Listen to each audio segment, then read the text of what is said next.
Na penumbra da madrugada, o jornalista Lucas Vasconcelos estacionou seu carro na beira da estrada, observando a imensa e densa floresta de sangue à sua frente.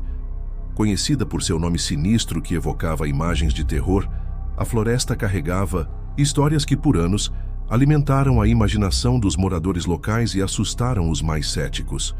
Lucas estava ali para investigar o desaparecimento recente de um jovem, uma história que prometia ser o ponto alto de sua carreira. Ao entrar na única pousada da cidade, foi recebido por olhares desconfiados. Os moradores pareciam relutar em falar sobre os desaparecidos, refugiando-se em suas rotinas. Mas Lucas não era de desistir facilmente. Em meio a sussurros, ouviu falar de um homem chamado Senhor Arnaldo, conhecido por sua longa vida nas redondezas e pelas histórias que contava sobre a floresta. Na manhã seguinte, Lucas se dirigiu à casa do Senhor Arnaldo, situada à margem do vilarejo. Arnaldo o recebeu com um sorriso amarelado e olhos carregados de histórias que pareciam prontas para emergir. Sentados na varanda, o velho começou a contar sobre os mistérios da floresta de sangue. Falou sobre pessoas que haviam entrado e nunca mais voltaram, e daqueles que retornaram com as mentes despedaçadas por horrores inomináveis. Lucas ouviu atentamente, anotando cada detalhe. Arnaldo contou sobre o jovem desaparecido, Eduardo, que havia saído para uma caminhada na floresta com sua câmera. Ele era um garoto curioso, destemido, disse o velho com um suspiro. Queria filmar as luzes que alguns dizem aparecer à noite. Nunca mais voltou, mas sua câmera foi encontrada caída no meio da trilha ainda gravando. Sentindo que estava no caminho certo, Lucas se preparou para adentrar a floresta com sua equipe.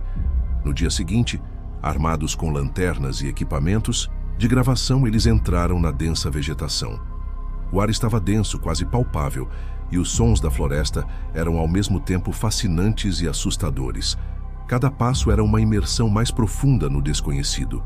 Caminharam por horas até que encontraram a câmera de Eduardo. Enquanto um de seus colegas analisava as imagens, Lucas se deparou com um diário antigo, parcialmente enterrado. Ao abri-lo, viu que estava repleto de notas e desenhos perturbadores. No diário, Eduardo havia registrado encontros com figuras sombrias e luzes flutuantes, descrevendo-as como guardiões de um segredo ancestral da floresta. Continuaram a exploração, e à medida que a noite caía, começaram a ouvir sussurros ao redor. As lanternas piscavam e sombras pareciam dançar entre as árvores. Lucas sentiu um arrepio percorrer sua espinha.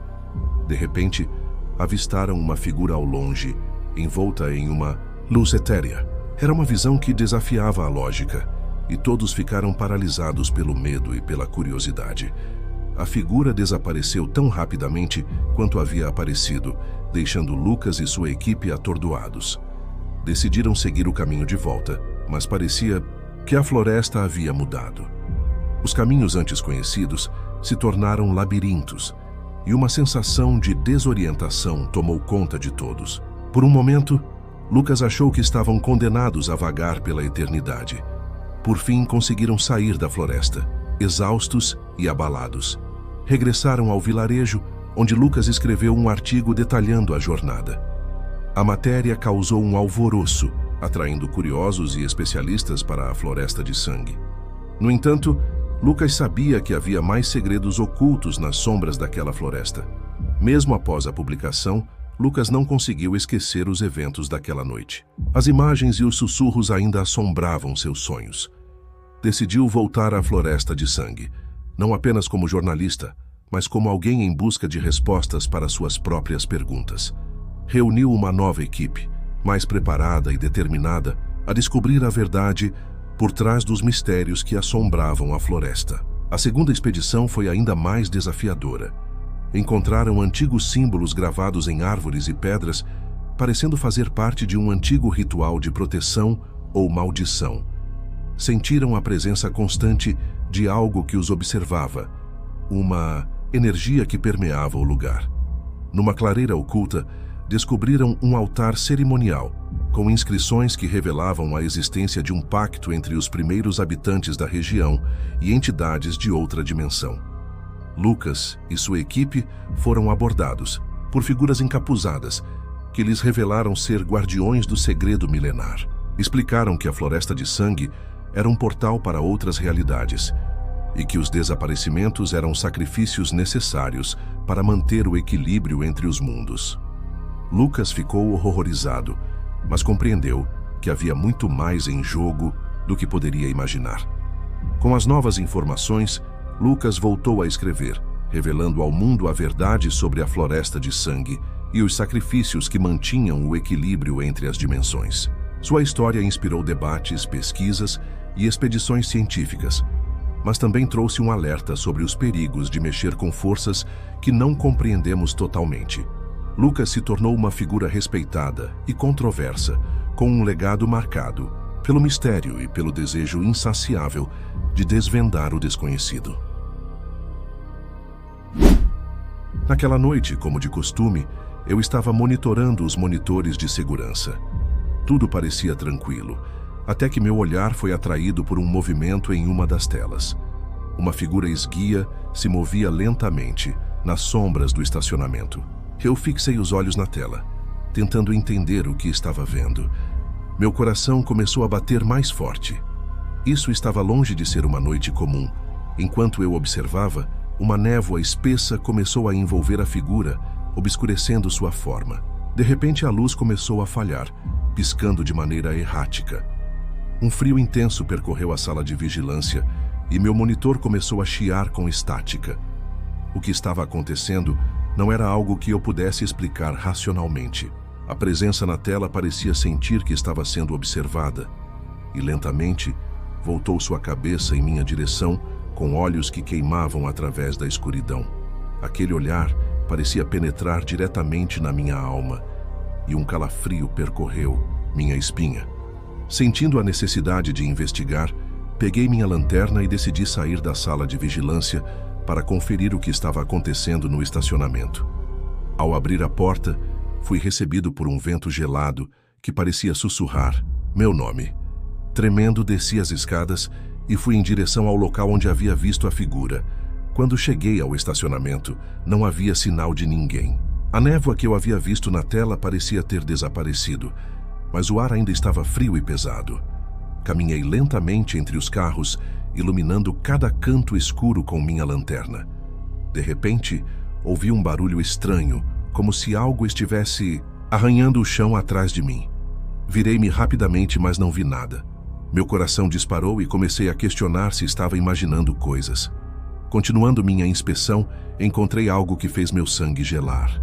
No chão havia marcas de arranhões profundos, como se alguém ou algo tivesse sido arrastado.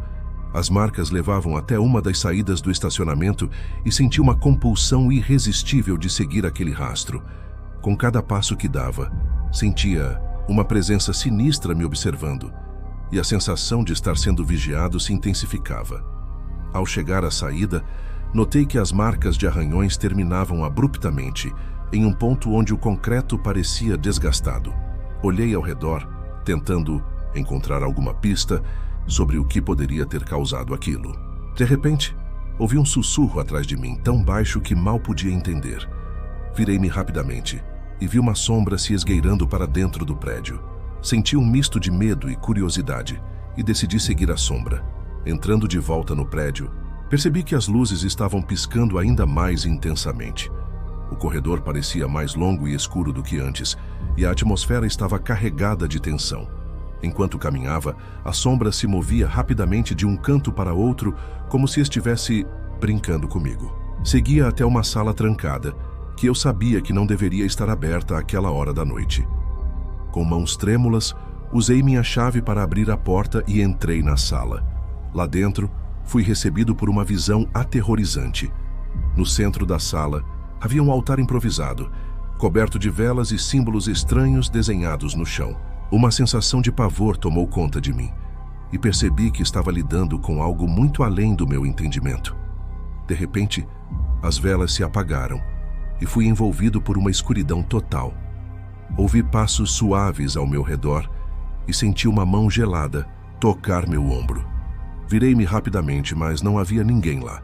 A presença que sentia era opressiva, e comecei a duvidar de minha sanidade. Tentando manter a calma, usei minha lanterna para iluminar a sala, mas a luz parecia ser sugada pela escuridão. Foi então que ouvi uma voz sussurrante em meu ouvido, dizendo meu nome e revelando segredos sombrios que eu nunca poderia ter imaginado. A voz parecia vir de todos os lados e eu não conseguia identificar sua origem. Meu corpo tremia de medo e sabia que precisava sair daquela sala imediatamente. Corri em direção à porta, mas ela havia se trancado sozinha. Desesperado, bati na porta, tentando forçá-la a abrir, mas era inútil. A voz continuava a sussurrar, revelando verdades aterrorizantes sobre o que estava preso naquele prédio. Senti uma presença ainda mais forte e percebi que algo estava se aproximando de mim. Com a lanterna quase sem bateria, vi uma sombra se formando no chão, crescendo em tamanho e intensidade. A sombra começou a se erguer, tomando a forma de uma figura alta e ameaçadora. Foi nesse momento que percebi que estava frente a frente com algo que não era deste mundo. A figura se aproximou lentamente e pude ver seus olhos brilhando na escuridão, fixando-se em mim com uma intenção maligna. A sensação de medo era avassaladora e sabia que precisava encontrar uma maneira de escapar. Lembrei-me da janela, ao lado da porta, e com toda a força que me restava, corri em sua direção e a quebrei com um golpe da lanterna. Pulando pela janela, caí no chão frio e úmido do estacionamento. Levantei-me rapidamente e corri em direção à sala de vigilância, meu coração batendo descontroladamente.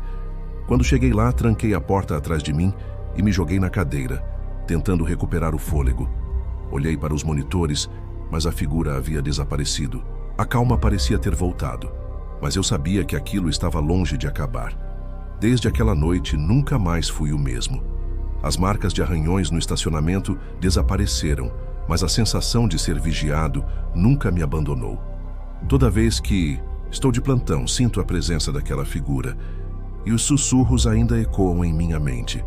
Sei que o que vi naquela noite era real, e que há coisas no mundo que não podemos entender.